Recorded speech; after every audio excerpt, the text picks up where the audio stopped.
Hey guys, I'm Megan with WTI, and if you really love a good mystery thriller novel, you really got to check out this one by Mary Kubica called Local Woman Missing. I got to tell you, I could not predict the ending at all.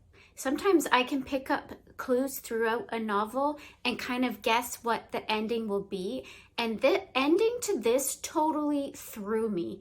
I was not even in the same room as the ending or the same direction. It was completely different than what I thought it might be. The book kind of jumps in timelines and between different characters, but I did not find that at all confusing. As long as you remember the names of the main characters, which are titled at the beginning of each chapter, then you can definitely follow along easily with this book. It was definitely the type of read that you don't want to put down.